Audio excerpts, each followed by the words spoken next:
You guys, मेरा नाम आदित्य कुमार है और आप देख रहे हैं अपना YouTube channel the way of success. तो दोस्तों, आज की हम लोग नए वीडियो में हम लोग क्लास 10th का लाइव प्रोसेस का टॉपिक एक्सक्रीशन को रिकैप करेंगे, रिवीजन करेंगे, क्योंकि ये एक इम्पॉर्टेंट टॉपिक है। तो बिना किसी देरी के इस टॉपिक को हम लोग स्टार्ट करते हैं। हम सभी को पता है कि जब हम खाना खाते हैं तो उनका डाइजेशन होता है, और डाइजेशन होने के बाद जो एनर्जी बनता है उस एनर्जी को हम लोग एब्जॉर्ब कर लेते हैं। लेकिन उसके बाद जो वेस्ट बनता है उसको बॉडी से हम लोग रिमूव भी करते हैं, निकालते भी हैं।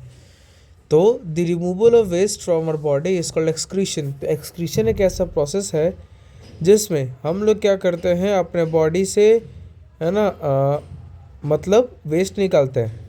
अगर कोई कॉम्प्लेक्स ऑर्गेनिज्म है तो वो हमारे बॉडी में स्पेशलाइज्ड ऑर्गन्स होते हैं। In multicellular organisms we have specialised organs for this. लेकिन जब यूनिसेलुलर ऑर्गेनिजम्स की बात हो तो उनके बॉडी में डिफ्यूजन प्रोसेस के थ्रू वेस्ट निकलता है, उनके बॉडी के थ्रू। उनका जो बॉडी सरफेस है वहाँ से वो वेस्ट निकल जाता है, ठीक है, डिफ्यूजन और ऑस्मोसिस के थ्रू। लेकिन मल्टीसेलुलर ऑर्गेनिज्म में हम लोग स्पेसिफिकली ऑर्गन्स बने होते हैं और उन्हीं ऑर्गन से हमारा बॉडी में एक्सक्रीशन होता है, ठीक है। अब होता क्या है कि कुछ अब ह्यूमन बींग्स में जो एक्सक्रीटरी सिस्टम है वो किडनी के थ्रू होता है। अब ध्यान दीजिए, यहाँ पे आपको किडनी दिख रहा होगा और यहाँ पे आपको लेफ्ट रेनल आर्टरी दिखा होगा, और एक, ठीक है, और एक वहाँ पे आपको वेना कावा दिखा होगा, आपको दिख रहा होगा, ठीक है। दो किडनी है। तो हम सभी को पता आर्टरी में कौन सा ब्लड होता है, ऑक्सीनेटेड ब्लड। और जब आर्टरी अयोटा जब ब्लड कैरी करके लाता है, ऑक्सीनेटेड ब्लड अलग अलग ऑर्गन्स तक किस लिए लाता है, कि वो ऑक्सीजन उस ऑर्गन को देगा तो वो ऑर्गन रेस्पिरेशन करेगा तो उससे एनर्जी बनेगा। लेकिन जब कोई ब्लड आर्टरी के थ्रू किडनी में आता है तो ब्लड ऑक्सीजनेटेड तो होता है लेकिन प्यूरिफाइड नहीं होता।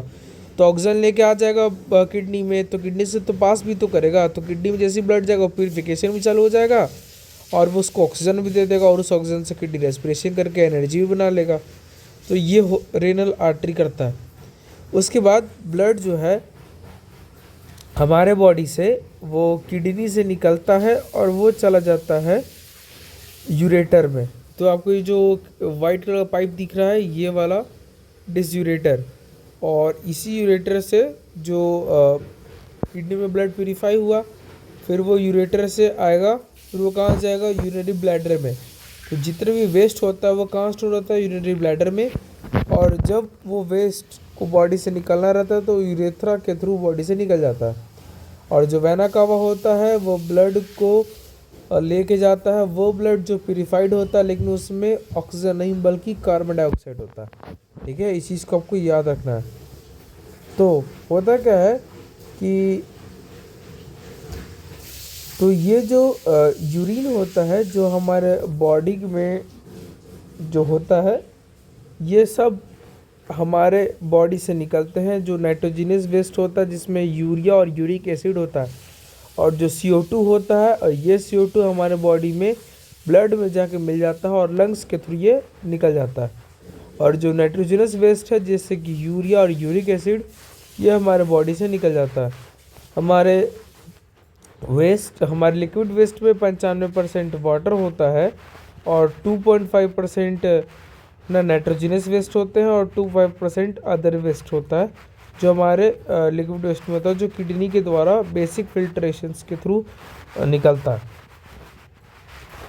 अब माइंड में क्वेश्चन आता है कि किडनी में ऐसा कौन सा चीज़ है जो ब्लड को प्यूरिफाई करता है, वेस्ट उसमें से अलग करता है। तो किडनी का एक पिगमेंट होता है जिसका नाम है नेफ्रॉन, ठीक है। It is a pigment of kidney.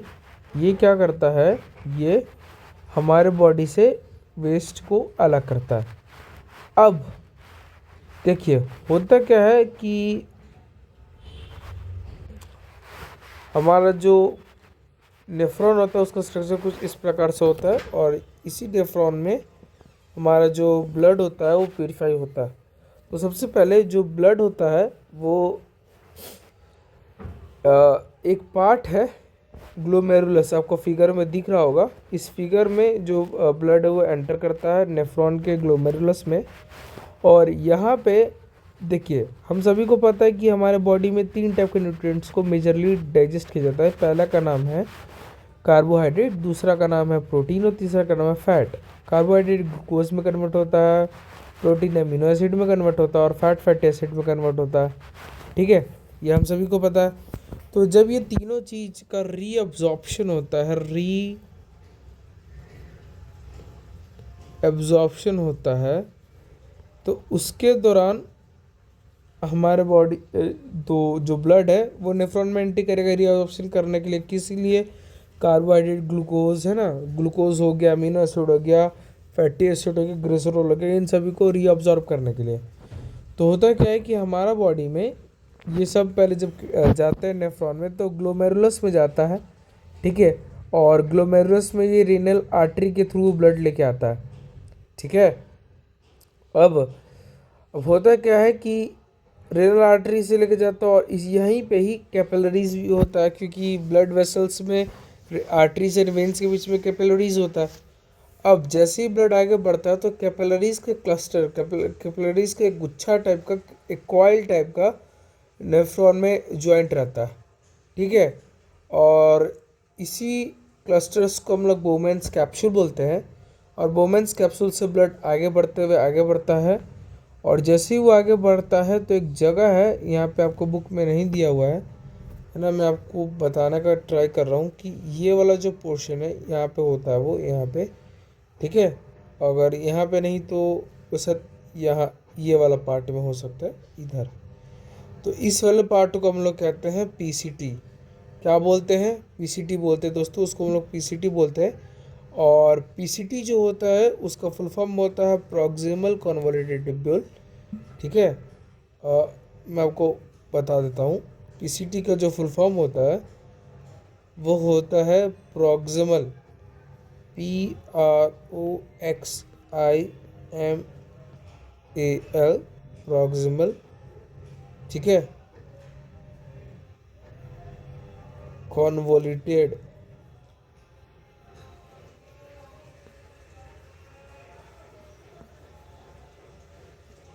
Tubule. ठीक है, तो ये जो है ये स्पेलिंग होता है पीसीटी का। तो ये जो पीसीटी होता है ये करता है reabsorption of carbohydrate, protein and fat. ठीक है, और जैसे ही वो रीअब्जॉर्ब कर लेता है उसके बाद जो ब्लड है वो आगे बढ़ता है। और जैसे ही वो आगे बढ़ता है तो एक यहाँ पे जगह है कैपिलरीज की, यहाँ पे नीचे में देखिए वेन्स है। ये जो वेन्स है और यही वेन्स उन एब्जॉर्ब करता है, फिर वो वापस से बॉडी में लेके जाता है। लेकिन यहाँ पे कार्बन डाइऑक्साइड भी आ जाता है, फिर वो हार्ट में जाके पंप होता है वो वगैरह वगैरह, जो आज हमने वो प्रोसेस पढ़ चुका है। अब यहाँ पे देखिए, आपको यहाँ पे नीचे यू टाइप का कुछ शेप दिख रहा होगा। तो ये जो यू टाइप का शेप दिख रहा है इसको बोलते हैं हेलनीस लूप। इसको क्या बोलते हैं? हेलनीस लूप। और इसी हेलनीस लूप से ये ब्लड आगे बढ़ता है, आगे बढ़ता है और आगे बढ़ करके वो इधर आ जाता है। और इस पार्ट को हम लोग कहते हैं डीसीटी, यानी डिस्टल कन्वोल्यूटेड ट्यूब्यूल, DISTAL। फिर आप लोग कन्वोल्यूटेड ट्यूब्यूल का स्पेलिंग लिख लीजिएगा। तो डिस्टल कन्वोल्यूटेड ट्यूब्यूल, तो डिस्टल कन्वोल्यूटेड ट्यूब्यूल में 2 चीज़ है ना, वाटर एंड सॉल्ट, इसको एब्जॉर्ब कर लिया जाता है, क्योंकि हमारे बॉडी में मॉइस्चर होना ज़रूरी है।